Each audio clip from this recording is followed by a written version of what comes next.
All right. Well, good afternoon, everyone. I am Nicole Thornton, Sales Manager for the Cole Realty Group Atlanta.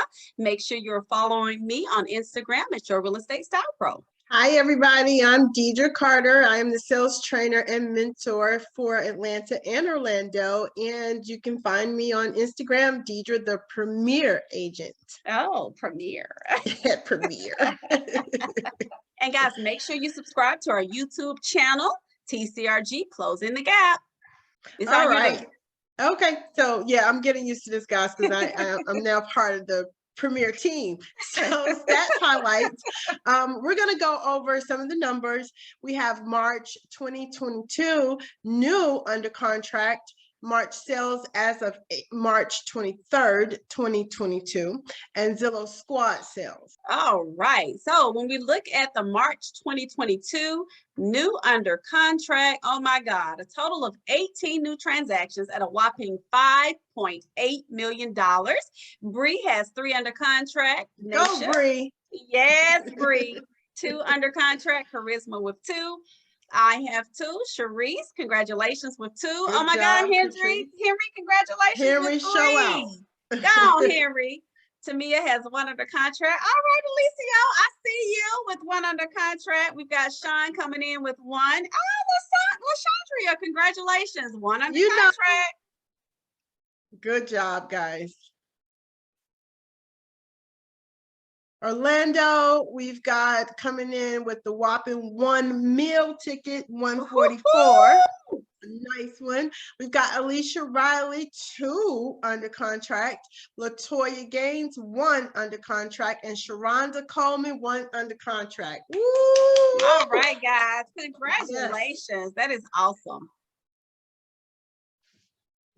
Okay, so sales for March, ladies and gentlemen, 16 closed transactions at $6.4 million.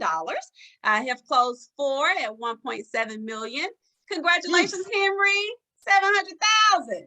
Nice. Naysha with 550,000. We have got Bree with 2 closed, Dedra with 1, Sharice with 1, Wanda 1, and I can't see Brandy. Help me out. Brandy is one closed. Brandy closed 1. All right. Congratulations, everybody. Yes, Can't indeed. wait to see what we do, yes, for the remainder of March. We've got March sales of March 23rd. For Orlando, we have 1 closed, which is Alicia Riley coming in a whopping $330K. Congratulations, Alicia. Show them how to do it over there, baby. Girl, she's killing it, right? Just started with this too. Nice. That is awesome. All right, guys. So our topic for today is comparative market analysis, running the comps like a pro, making sure that you understand why it is important to complete the CMA, what that entails. So let's go. Okay, so what is a CMA? The goal of a CMA is to estimate the value of the home. And I got to move my little sign over here. For sales relative to comparable properties in the area. A real estate agent will look at the recently sold homes within a specific location, examine several factors, and run the data through various tools to reach a fair market value. Bear in mind that performing a CMA is not a standardized process. Each real estate agent will have to have their go-to tools and data sets, but for whatever the market methodology used, is undoubtedly one of the best or one of the services to ask your agent. Can you scoot it up some, Josh? Scoot it, your agent about before selling your home. Okay. And guys, can you see it, Dedra? Yeah, services to agent about selling your home. Yep, I can see it. Okay. And we try to make this training very interactive. So if you have any questions, make sure you come off mute or you can put them in the chat. And we would love for you to chime in throughout the process because this is a learning experience for all of us. So we want to definitely keep it extremely informative. So let's talk about the goal of the CMA. It's definitely to estimate the value of the home relative to comparable properties in the area. A real estate agent will look at recently sold homes within a specific location, examine several factors, and run the data through various tools to reach a fair market value. Now, bear in mind oh no, this is the same slide. Come on, Josh. We need the next one. All right. Why is the CMA not an appraisal? Y'all know this. A real estate agent performs the comparative market analysis at the start of the sale process to establish a home's value. By contrast, an appraisal is performed by a licensed appraiser, typically after contracts have been exchanged. An appraisal is not intended to set the value, but rather it's a goal to determine the appraised value for a specific property, and the service is one of the additional costs that homeowners should factor into the sales process. So when you're out here trying to acquire these listings, the CMA is a tool that you're going to use to help you determine the value. It's not anything set in stone. It doesn't guarantee this is what the appraised value is going to be. It is a true indication of what we believe as experts that property is worth. And that's how we explain it to our clients. But it's really important, even on the buy side, when you're working with a buyer, to help them understand what the property is potentially worth. It's a great idea to start getting in the habit of preparing your CMAs. Would you agree, Dedra? Yep, I totally agree. I think that whenever you're being able to analyze and give a fair determination of what the buyer should offer for the property, you have to do a CMA. And then also for you that's listing a property, it's imperative that you do a lot of homework finding out what the value is, and then just kind of really immersing yourself in this business. I spoke about this earlier today, is because it definitely helps the client get the best for, whether they're your seller or your buyer, get the most for the property that they're offered. Absolutely. I would agree. I was speaking with an agent earlier today about one of my listings, and he was saying that he pulled the CMA, was sharing with his client that the property is definitely worth that. And as the real estate experts, we need to be able to provide them with the information that they can fully get an indication and an idea of what's going on in the market. And they're not just taking your word for it, because you want them to understand you as the trusted advisor. And if you're just kind of pulling something out your hat and you don't have information to support what you're giving them, that's the perception that you're going to create. But when you have that CMA to support the data that you're giving them, it makes a world of difference. Correct. I agree. Dedra, it's on you. All right. How real estate agents carry out a CMA. There were 615,000 homes sold in Texas in 2020, and each sale generated valuable data that helps provide market insight. Each real estate agent will have their preferred tools for complying their competitive market analysis. But perks of the profession include access to the Realtor's Property Resource, RPR, a national database of home sales, and the Multiple Listing Service, the MLS, which logs recent sales in the area. Guys, we have these tools in place simply because we want to be able to grab it fast.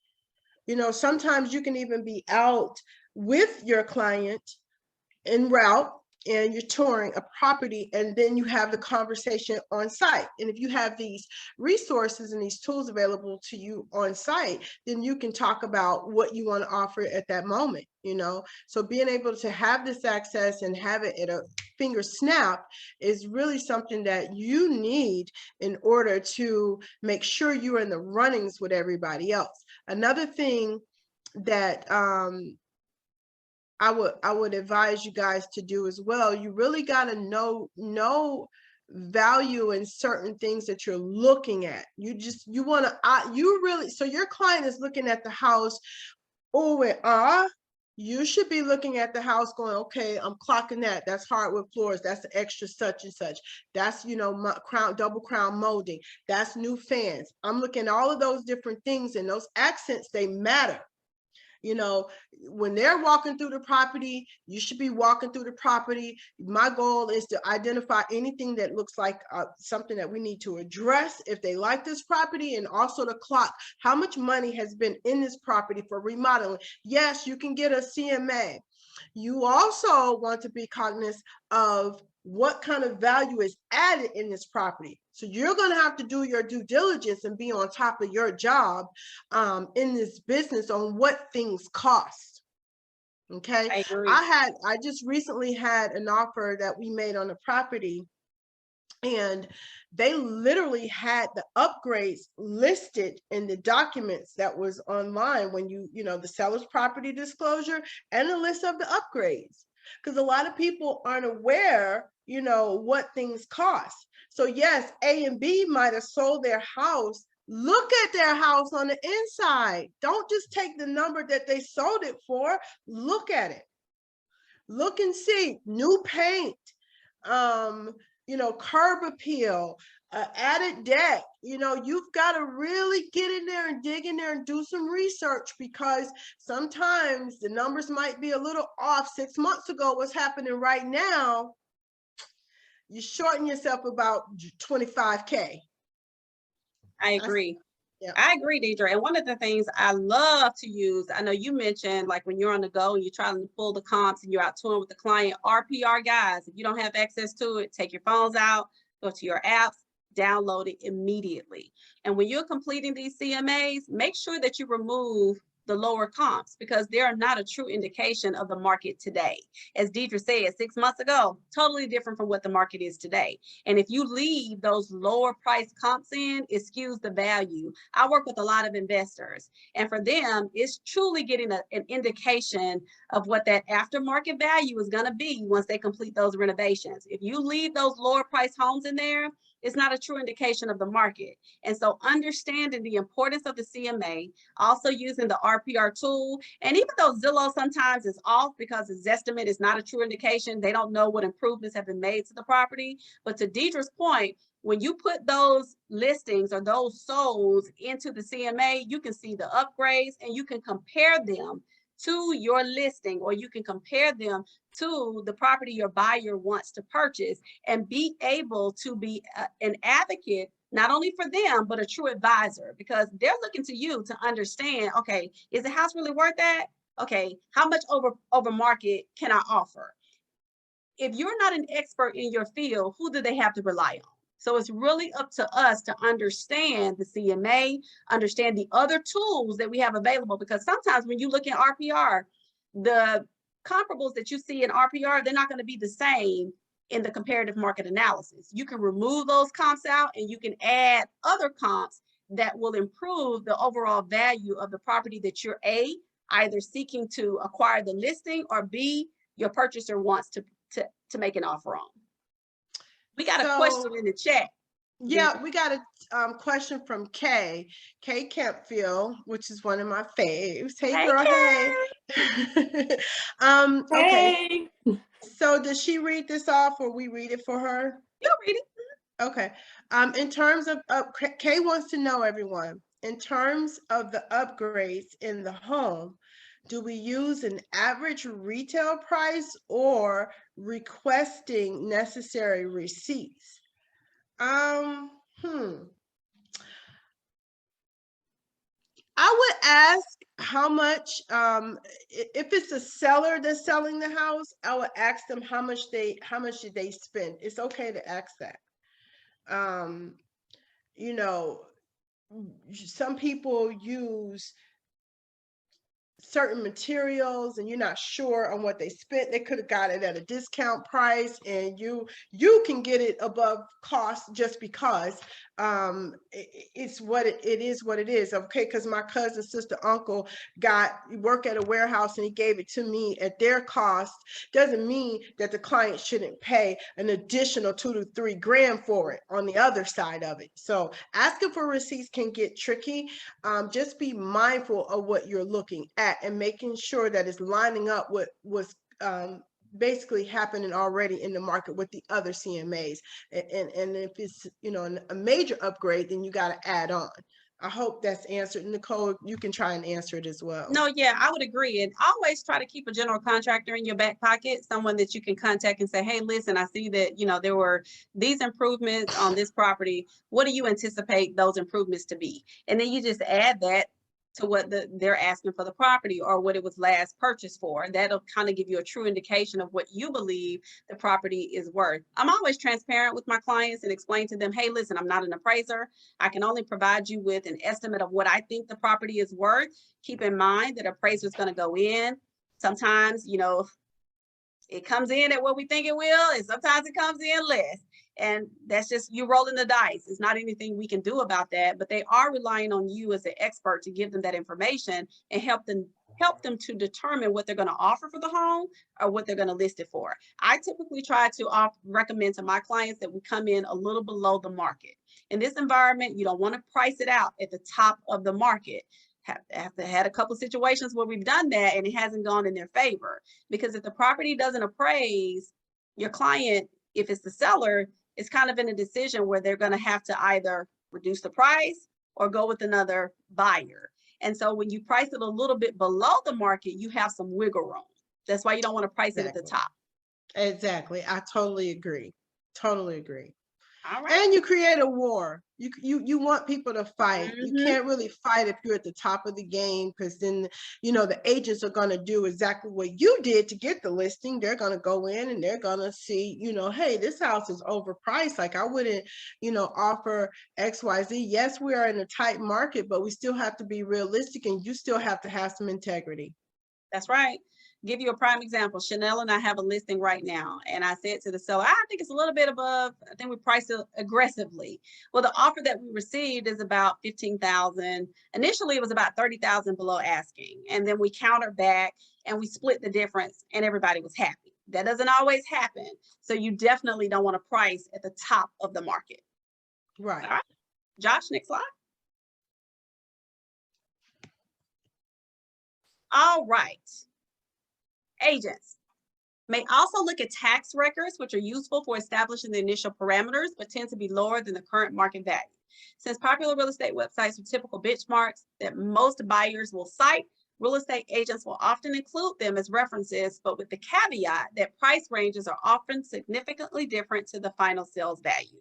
We all know that we can't typically rely on a tax record to help us determine the value of the home, but we can use all of the tools that we have discussed collectively. So whether it's completing the CMA, looking at the Zestimate, doing RPR, and the tax record, I typically take the price per square foot.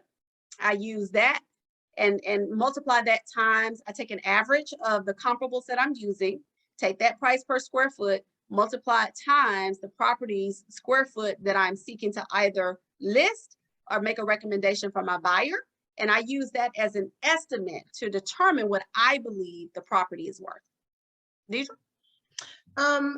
I've had clients that have actually gone in themselves and pulled the tax record and told me what the person paid for the property and what they think, you know, their idea of what the property should be at this moment.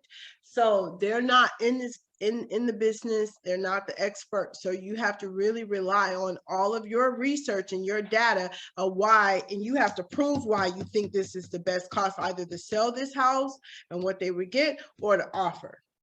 I've had many people who are, you know, maybe they bought property in the past and they're not aware of what's happening in today's market. They've heard of it, but they don't know how competitive it is. And then they'll say, oh, well, this person spent XYZ on it. They already got, you know, they getting X, you know, they spent $100,000 on the property back in 1995, and you know now they're making $600,000 off. I'm like, you don't know that. You don't know that. And if they did, it was a lot to them when they made the investment, sir, Mr. Sir, ma'am. So hey, you gotta love these clients today, right? You do. I love them. You gotta be ready. You got to be on top of your stuff, because they're not going to lay down. Some of them have educated themselves. Some of them know about buying as well. So you have to have an educated, if you have an educated consumer, you obviously want to either educate them, re-educate them, or, hey, let's talk about what's realistic. Absolutely. And guys, get your lenders involved. I have a client I'm working with right now who's really concerned about the appraised value on a home.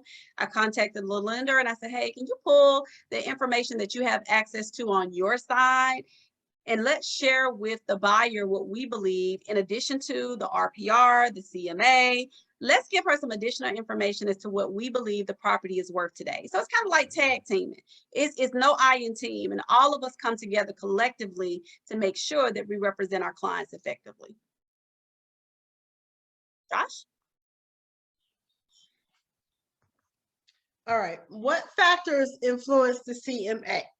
The comparative market analysis report will show the home for sale alongside a selection of recently sold homes in the local area. These key factors will usually define the value of each home. Square footage. Note that as the square footage goes up, the price per square foot comes down. The number of bedrooms and baths, one of the reasons why adding an extra room can bump up the sales price. Age, both the year built as well as the time since the initial listing. Construction and style, including the design, materials, number of floors, and even outside amenities, pools, yard, curb appeal, and I'm not going to be able to, let me see. What are the amenities? Are there any HOA rules in place? How are the schools rated? All right. I get a lot of factors are included in here. As Nicole mentioned earlier, the square footage is definitely a way to average what you're thinking to ask for this property or to offer for this property. You have to take in some of the amenities, guys, that people get upgrades all the time. And you have to be an expert on it. I'm sorry, you just got to do some research. You when you're looking at property, just to say go and tour some of your clients, look at some of the things that they describe that's in the description, and that will also give you an indication if you're not sure about what things are going for and what can you get for this. You know what I mean? I know it's a tough spot to be in, but this is your business. This is who you are. You know, I'm looking at expos. I'm looking at, when I'm not at work, I'm looking at, you know, Home Depot and what are they selling over here. I'm going up and down the aisle so I can see things, and I factor in work, labor, cost, and like Nicole said, get you a contractor in the back. I got one in the back pocket. You want to make sure you have access to those people, because, you know, maybe they do some work, maybe you recommended them for something. I had an inspector, he's not doing it anymore, and I hate this, but he actually did home improvement. So he would go in with doing the inspection and tell me what everything costs to be repaired. So he was a great source, still is if I need him for information, but you got to keep yourself in the know what's happening. I agree. And a lot of us, we definitely want to start, you know, acquiring more listings and representing the sellers as we do the buyers. And as Dedra mentioned, these are key factors that investors take into consideration when they're buying a home. Like, okay, how much square footage can I add? How is that going to impact the value? We both know kitchens, bedrooms, bathrooms, curb appeal, all of that is going to increase the value of the home. So when we start talking to potential investors or sellers, these are the things that we want to point out. We know owner occupants, they're like really emotional about their house, the houses. They've lived in them for some time, and they believe that the property is worth sometimes more than what it actually is. But when we stick to the facts, these are the things that add value to the home. And I promise you, when you do your homework, as Dedra said, and you take the time to help them fully understand the market, the comparatives, and you help them analyze all of the components that come up with what you believe is an indication, not the true value, because we're not appraisers, but an indication of what the property is worth, you show your value and you show your worth. And then they become invested in who you are and have a desire to work with you. And that's what it's all about. It's about making the money. And for me, it's always equally important about establishing the relationships. And this is a way that you can do that and keep a client for life. Josh? What factors influence? Is it your turn? It's okay, girl. Go. No, Go, girl. Go. Since I'm already out there, you know what I mean. Go ahead. Okay, Go ahead, performing a comparative market analysis in one of our Atlanta metro areas is relatively straightforward, with lots of recent data to refer to. Establishing a benchmark is more challenging in rural areas without many homes for sale or for recently remodeled homes. That's true. Very true. Rural areas, you definitely gotta, for me, and if it was like one house and the other house was miles and miles and miles away, I probably would get the tax records and see. I would have to look in the acreage and see what other people are charging. Maybe you do the land and then a house on top of that. You definitely need to probably consult with someone else as an agent to come up with a good price for it. But or call the agent. Do not be afraid to call the listing agent and talk about it with them. Okay, they're trying to sell the house, so they'll prove their point of where they got their information from, so you can do your research. I can't tell you guys, when I'm thinking about listing a home, I'm trying to acquire a property, or I have a listing, I'll call them and say, hey, listen, I'm listing a property right around the corner. If you don't mind sharing, what did the property appraise for? I got a lot of those before. A lot of times agents has reached out to me and asked that same question. Agents are not your op. I know sometimes we feel like it, we go against them, but I try to befriend them, you know, because you never know. You never know. Let me tell you something. I have a client that I've been working with. We've been touring for months, and I found out the listing agent is friends or knows Nikisha. I was able to use that to find out how I needed to be competitive. So to Dedra's point, a lot of times, man, you just don't know. You're gonna run into them again. I promise you. I had an interview with an agent today, y'all, that we were exchanging text messages on one of my listings. And I said, wow, we've connected before. So you'll be amazed at how you'll interact with agents in one shape, fashion, form, or another. It makes all the difference in the world to connect with them and to start to build that rapport, because it's tough out here in these real estate streets. And as many alliances as you can create as possible, that's what you want to do. We got a question from Kiana. Hi, how do you account for homes that have additional rooms that the county does not report? You can't account. It's no accounting. It's tough. Well, okay, so meet that, get your comps together, find out when that appraiser is going over there, meet that appraiser at the property, give him a list. I've had some of my sellers create a notebook of all of the improvements that they've done, a notebook of the costs associated with those improvements, meet that appraiser at the property, and plead your case. Yep, because if they were unaware that they were supposed to pull a permit, then you cannot count it. Right? So also, that's a little tidbit for you going forward, for an investor that wants to add improvements or catch a remodeled home and want to add, or a client that you know wanted to add a room, or they added the room, and before you even get to the list of property, you already break the news. I think getting in front of things sometimes save you a whole lot. You can have that heart, you know, question. They didn't know any better at the time. Listen, Mr. Sir, ma'am, if you didn't get a permit for this, it's going to be hard to count it. Now, I'll do what I can, but it's hard to count it. So if you go ahead and address it up front, then 9 out of 10 you are okay on the end and the result or whatever happens. But you want to have that conversation. I agree. And also sometimes, guys, even owner occupants, they finish their basement, they don't want to pay taxes on it. They don't record it as being completed, right?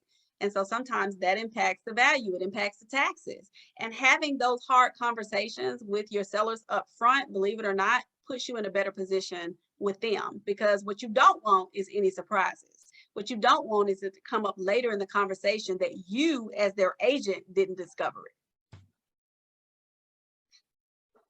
Josh, next slide. Hitting the right price valuation when a home debuts on the market is just one of the things that can help it sell faster. For the seller to obtaining a comparative market analysis helps provide context. After all, a home is personal and the seller will know each room and quirk intimately. But personal value doesn't always translate into current market value. Many buyers are searching according to the amenities, schools in particular, that a neighborhood offers. So we kind of already went over that, like just really talking about, I like to find out what's most important. If I'm representing the buyer, what's most important to you? Is it the school system? Is it being in a certain area? Is it the amenities? And once you find out the things that are most important to your buyer or your seller, then you can position that property according to that. Now, if you're representing the seller, it's kind of reeling them in and bringing them back to reality because they are emotional. They're attached to the home. And so sometimes what they believe they might have put $20,000 into a room, yeah, you ain't gonna get all of that out of it. And so as agents, we have to reel them back in and help them understand what's going to add value to the home. I also recommend a pre-inspection. If they're thinking about selling their home, let's do a pre-inspection before we put it on the market so we can find out if there's any areas that we need to tackle before we actually put it on the market. Those are the things that are going to separate you from other agents. That's going to make you stand out. Dedra? I agree. That's really good. A pre-evaluation inspection. And guys, again, get in front of it. Your clients will be attached to their home if they're selling it. You know, they grandmama, sister, cousin had their uncle in that room in there. So it's some real ties to that room, you know, and it mean a lot to them. And they want you to think that it's a lot too. You have to bring them back in. Hey, you know, that's great. Is your grandma, sister, cousin still alive? Like, well, you know, that's perfect. I'm happy. But you selling the house. You sell his house. Right. The person that's coming don't know nothing about that, and they don't even really need to know you done birthed somebody in this room. Okay, don't do that. So you know, you have to. For me, I have to really. I talk about the hard things up front because I don't want it to come back. And people are attached to their home. Their children have grown up in their home and made many memories. Why are they leaving this property? You know, that's one thing. But you want to make sure you get the right price for their house, and you explain that over and over. My job is to get the best price we can for your property. That is the goal. You know, you got, and then they're not even aware of some of the things that they have is super dated. I had a guy tell me, "What's wrong with my kitchen? Why I can't get?" And I'm like, "Sir, it looked like 82." That's what's wrong. Okay. So we're going to be realistic about what we're asking for. People aren't doing that anymore. That's like the big box screens we used to have, and they had the big old component set on it. Dude, they're not doing that no more. It's over with. So you know, it's attachment, and then it's realistic, and then it's you're professional. And if you're professional, you present yourself and you say those things to them, they're gonna listen to you. The amenities, like Nicole mentioned, is a great idea to think about. Why are you buying? Everyone has a why. I talk about that all the time. What is the why? Because that's what's going to bring, whenever they give you opposition or they give you pushback, you go back to the why. You told me that you wanted this property because it was in line. Now it has, you know, 9 out of 10 of the things that you asked for. Or you're selling the home, you said you wanted to get this price for the property. I'm meeting that after what you owe on the house, what you're going to sell the house for, after all the fees, you walk away with this. Why is that a problem now? So bring them back to their why. Get that up front, write it down if you need to, because the why is going to always help you sell or buy. I agree. And stick to the facts. Don't get tied up in the emotions, right? Because it's easy for them to pull you in and you get sucked in and you just emotional as they are. Y'all ain't getting nowhere.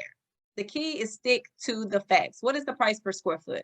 What are the comparables sold in the area? What's going on in the community? How can I help you sell this property as Dedra's indicated, for the price that you want? What's your net? What's most important to you? And when you address those facts, stick right there. Stay in the middle of the road. Don't allow them to bring you in that emotional roller coaster, because they will, especially if it's an owner occupant. Now, if it's an investor, you good. They ain't gonna get tied up in Right. all that. It's all about the bottom line for them. Right. Sometimes they want to overprice it, and you got to reel them back Right. in. But the Right. key is with Exactly. those owner occupants, don't get tied up in that emotional investment, because they'll take you on a roller coaster, and you're trying your best to get back to where you can sell their house, because that's ultimately all you want to do. Chanel has a question. She says, how do you handle a client? Oh, wait, the question went away. How do you handle a client who keeps flip-flopping on what they want? You gotta choke them. No, I'm just teasing. So not choke them. you have to have a heart-to-heart. Me, I personally go, okay, so you've said 5 different things. In order for me to get down to exactly what it is that you want, let's stick to those things. You have to tell me what those things are. I am an agent, not a magician. Okay, so I'm not going to be able to make those things just appear. So what are the 5 most important things? And those are the things that we're going to stick to. I've had that happen. Clients say they don't want a big backyard. Now they see a house, they go, oh, I love this backyard.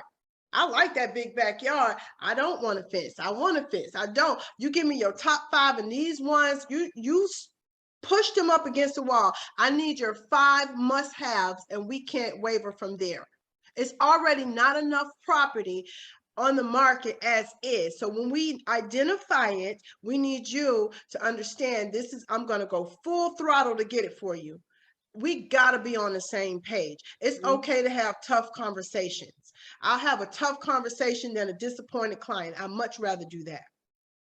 I agree. And people are all over the place. That's just what they do. They see things, they want things, they're in the candy store, but get the 5 must-haves.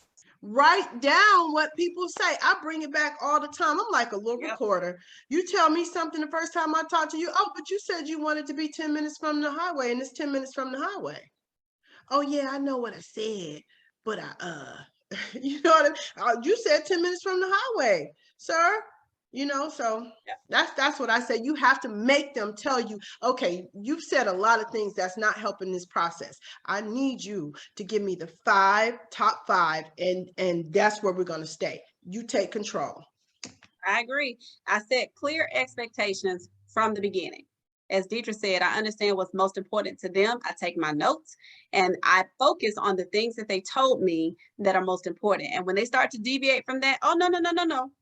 According to the conversation that we had, when I first started working with you, you told me that you only wanted a ranch style house. You didn't want more than 3 bedrooms, 2 baths, XYZ. And I focus on that because I tell them, I want to make the best of our time together.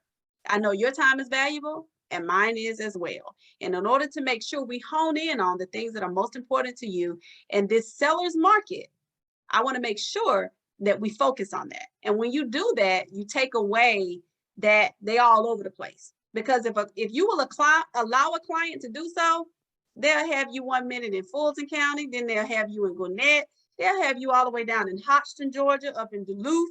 Girl, they'll have you driving all over the place. We as the professionals have to take control. As Dedra said, we have to remain in charge. If we don't, that client, they'll have you all over the place. And then you become frustrated, and they do as well. And they do too. Ultimately, you're right, Nicole. They become very frustrated because now they have drove themselves crazy and probably don't even want to buy now because the process seems like it's so daunting, and it's only because they've made it that way. Exactly. I always tell them, you know what? It's time to have a come to Jesus meeting. Let's have a come to Jesus meeting. And Chanel, have them call me. I'll talk to him. Yeah, we know, Dedra. We know you gonna talk to him. No, all right. Don't have them call me. I'm just... Josh, right. Next slide. No, somebody just asked a question. Oh, did they? Yeah, Renita McCoy. Oh, what did she say? Okay, let's see. Hold on. She says, how do you explain to a client that has done all of these upgrades and have increased the value of their home, but there is no way the home can sell for the amount that they have invested in the area? And if they sell, let me see. And if they sell, they're basically losing money. Ugh. Nicole, you want to tackle that one? They're basically losing money. You know, that's a tough one. I share with clients what's most important is to understand what value those improvements are going to add to your home. And it's a tough conversation to have. If they went in and they put, you know, a screen projector in their basement, they've added a bar they can't take with them. They put in this specialized tile that cost them $3,000, which really isn't going to add to the value of the home. You have to be very transparent and honest with them and ask them, do you trust me? If you trust me, then I'm not going to tell you anything that's going to lead you wrong. I want you to fully understand what's going to add the most value to your home. And that's when you come in as the expert and you show them, based on studies, bedrooms, bathrooms, kitchens, and curb appeal add the most value to your home. And if those aren't the improvements that you've completed recently, my recommendation is we don't focus on that to get you the price that you're looking for. We have to focus on the things that are going to give you the bang for your buck. And if there are some additional improvements that aren't going to cost you a whole lot, that can allow you to price it and net what you're looking for, then that's what I recommend we do. Good job. I hope that answered your question, Denise. All right. Yes, awesome. Okay, finding the sweet spot. The CMA helps match buyers with the best options within their price range and location and allows sellers' homes to spend the shortest possible time on the market. Without a comparative market analysis, a home for sale may be priced too high and spend longer than necessary on the market, or possibly not find a buyer at all, or be priced too low, leaving money on the table. What are y'all's thoughts on that? Dedra? The CMA, now I have seen property on the market, and it's crazy the world we live in now, and it's on the market for like 10 days. You're like, what's wrong with it? You know, I don't know what happened here. But usually, you know, you just got to do some searching. You got to dig, you got to figure it out. If that property is long, then people are going to automatically assume that there's something going on with it. It could be that they had an offer and they didn't make it past inspection. That kind of draw up a little bit of the time. You don't want to give too much money for a property and it come in and it appraises for a lot less, and then you got a mess on your hands. You know what I mean? So if you are the seller and you've overpriced the house and somebody in this market really, really wanted it, so they gave you that money to get the house for whatever reason, now you're stuck with a lowball appraisal. And that sucks, because now you got to have that conversation. Your client has already spent that money. They already think, let's just use 300,000 for an example. And you listed the house for, say, 275, and somebody went in and gave you 300, and the appraiser comes out and says, no, this house is worth, 280. Now what? And your client is going to be 38 hot mad with you because they're losing $20,000 in their mind. They can't unsee that money. They all the way in Jamaica with that money. You know what I mean? They done put the kids through college with some of that money. They're making a return on their investment. So you want to make sure that you get the best out of your your market, because you want them to walk away happy, so they refer you. Also, with the being too high, and you got to come down on the price. That's embarrassing. Everybody see price decrease. It go out to everybody. She didn't know what she was doing. Or, you had an appraisal and the deal fell off. Now you got to reduce the cost because the appraisal came in $20K less than what. So that means somebody didn't do their homework. When I see that, I say somebody didn't do their homework. $5,000 I can take, give or take, bottom or higher. When it's 20 grand off, somebody didn't do their homework. And if it's 20 grand and my client moved in with 20 grand, I'm glad you didn't do your homework. I agree. Drop it. I agree. That's it. Mic drop. All right. That's it. Drop it. Josh? Oh, comparative market analysis. So we wanted to give you guys an example of what it actually looks like when you complete a CMA. This is one that I did most recently on one of my investors' properties that's located in Pittsburgh, if you're familiar with that area. So we just want to kind of go through it. I won't go into a lot of details, but just so you have an example to see what it looks like if you haven't actually done one before. The couple of initial pages are an introductory of what the CMA is, what the Cole Realty Group has to offer. And this is a map of the comparables that I chose. So for my investor, what was most important to him was the aftermarket value. He's an investor. He's not attached to the property. He's only concerned about his net. And so what I did was, in working with a hard money lender, when he initially acquired the property, I started looking at some of the comparables because I knew what he wanted to do to the home. And so we used that as a gauge of what we would initially list the home for. And as you can see, we had several different comparables. Go down just a little bit, Josh, to the next page. Keep on going. And so these are the comparables.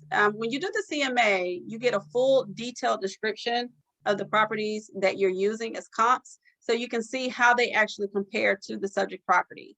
You can see when they sold, the actual square footage, the style of the home, everything that you see online, you're able to provide that to your potential buyer or seller in the CMA.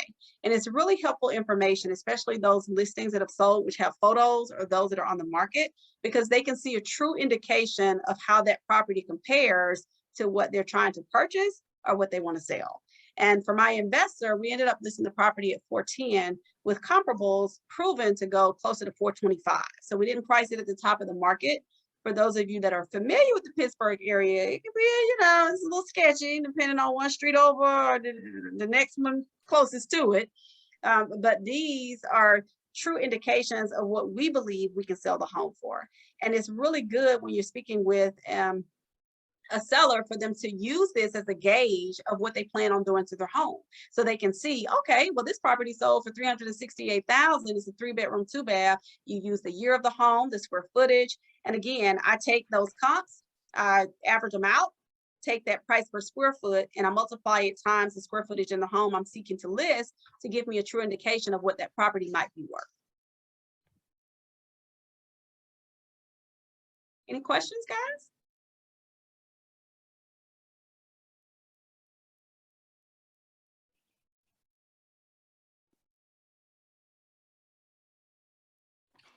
Yes, this is Greg.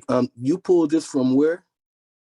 So Greg, great question. Great question. When you're in FMLS and you can go on from FMLS, you go into Cloud CMA. When you go into Cloud CMA, you put in the address, the person's name, and then you can put in the address, put in, this is my listing I sold not too long ago. So I was able to use that one. Go down a little bit, Josh, 896 Oak Hill. I was able to use that as a comp for my other investor as well. But you put in the property address, the bedrooms, bathrooms, the square footage, and then it's going to pull all of the comps for that area. Now, when you're doing the comparative market analysis, you're going to see a lot of properties that will actually come up, and you have the option to remove those. Remember I said earlier that if they're priced really, really low, you don't want to use those as comparables because A, they might have sold 6 months, 12 months ago, and they're not a true indication of what's going on in the market today. You can also add listings. That's why it's really important, like Dedra said, to do your homework. Go into RPR, put in a mile, or you can even put in 2 miles. You can take comparables that the CMA may not have pulled, and you can add those to the CMA to give you a more accurate picture of what you believe the property is worth today. So again, you go under FMLS. When you logged into FMLS, you click the tab, you go into Cloud CMA. When you go into Cloud CMA, you put in the owner's name, put in the property address, the number of bedrooms, baths, and the square footage. And then it's going to allow you to complete this comparative market analysis. And you can remove or you can add properties to it. One thing that if you are a new agent, I want you guys to understand, FMLS will literally walk you through it. Okay, you have access for that, and you can call them and tell them what you're trying to do, and they'll walk you all the way through it. You can also sign up on FMLS for some of the CMA classes. I think it's imperative for you to do that. I did it myself, to find out what to do when you're doing the CMAs. It's important that you get this right. So look on their calendar, block out some time so you can go in and you can learn how to do this step by step, because it sounds easy, but it's not. Once you get in there and you start fooling around a little bit and play around with it yourself, and you know, see what you come up with. But I strongly, and they offer these classes online all the time now. I went inside. For me, I think ongoing education is very, very important. You should be going to these classes. You can call them and they'll literally walk you through it. I agree. And this is just something you want to have in your arsenal, because if you want to become a listing agent, one of the key things to keep in mind in order to make you an even better overall agent, as Dedra said, is to take these classes to educate yourself, because we're all independent contractors. And while the Eat What You Kill boot camp is amazing and provides you with all these real live examples to get you on board and help you become an even better real estate professional, invest in yourself. Make sure that you take the necessary classes to acquire as much knowledge as you can, so that when you are out going on these listing appointments, you can fully explain the CMA. Exactly. You can have an in-depth conversation with your potential prospect about why you believe the property is worth this. And like I said, it takes that information, as Dedra also explained, taking the time to invest in understanding it, because when you first look at the CMA, you don't want to send them that. It's going to have all different types of properties on it that are in no way a true indication of the subject home. You have to take your time and use all of the tools and resources that are available to you to get a true indication of what you believe as their agent the property is worth. Correct. All right, guys. Well, we are at the end of what the information that we are presenting. Does anybody want to come off mute? They have any additional questions that we can answer? I have a question. So I have a client that lives in Atlanta. He wants to list his property, and the properties in the area have sold recently for about $500,000. His home is, however, is not up to par. So when I pull the CMA for him, what do I base my comps off of? Or do I base them off of the potential, or do I base them off of the value of what I believe his home is now? Like, he doesn't have any upgrades or anything, but he wants to sell the property. So he's going off of what the other homes that have been upgraded sold for, thinking that he's going to get that amount. And I tried to explain it to him, but that's what I was saying about the CMA. I want to put something together to show him what I believe his home is going to be sold for at this stage. That makes sense. Yeah. Agreed. I would show him the pictures, right? Yep. So what we just saw from the CMA and what those properties that he believes, he's emotionally attached to it. There and you he go. believes, because he's attached to it and he see these other properties within his area that are selling for X, Y, and Z, he believes that's what his property is worth. And that's when you got to have that come to Jesus, transparent conversation with him. These are the photos of the properties in your area that have sold for this. Unfortunately, your house doesn't compare to that because they don't have the same upgrades. Unless you're willing to complete those upgrades, this is what I believe is a true indication of what we can sell your house for in this market today. You might get more. Do the evaluation. Mm-hmm. It's a great chance, because of the, lack of supply and demand, he could possibly get more for his property than he normally would without those upgrades. But go in at a reasonable amount and say, hey, you may get, this amount because of the scarcity. Not because you actually put in any value, but you want to present those photos to show him, sir, you given 82. They giving 20, 22. That's the difference. And unless It's you a want to make huge those difference. improvements, right? Unfortunately, you got to show him pictures. You got to say, hey, listen, I want you to make more money, because you know why? I make more money. But I also want to be realistic and give you, and set realistic expectations. So it's very, very important for you and I to look at these photos and let's come up with the number that you absolutely have to walk away with. What is it that you need to walk away with? Go and attack it with the money part, because even though he may be emotionally attached, he is also computing a number in his brain. It may be retirement money. It may be, whatever it is he planned on doing with the money. I don't know. But ask him, what is the bottom line net you have to have? Because these are the photos are supporting what I'm saying to you. And I don't want you to walk away feeling disappointed. I don't want to be disappointed. So if you want to take this time and do some upgrades, you may yield the top of your dollar. New hardwood floors, you may use $7,000-8,000 to install them. You might get $15,000 back. Yep. I agree But completely. do you want to, right? So if you want to do as is, what's the bottom line that you need to get to? Mm-hmm. That's what I say. I agree. I agree completely. It's all about what's most important. Like, we don't make the decisions for them. We make the recommendations. They make the decisions, because if we make the decision and it doesn't turn out the way that they're anticipating, guess who they're going to fault? Us. You. But if we make a recommendation and we give them the options, ultimately it's up to them. They make the decision. They decide.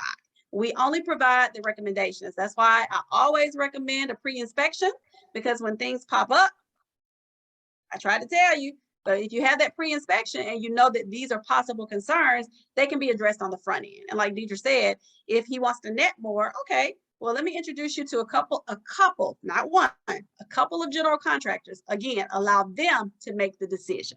They make all the decisions, you make the recommendations. So if it doesn't turn out the way they anticipated, the only person they can blame is themselves, not us. All right, guys. Well, it's 5 o'clock.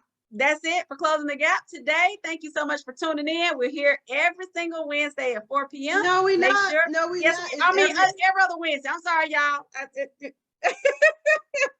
Every other Wednesday, 4 p.m. Make sure you follow us on YouTube, TCRG Closing the Gap. We hope to see you week after next Wednesday at 4 p.m. That's it. It's a wrap. Yay. Thanks, guys. Have a good week, guys. Bye, guys. Thank you.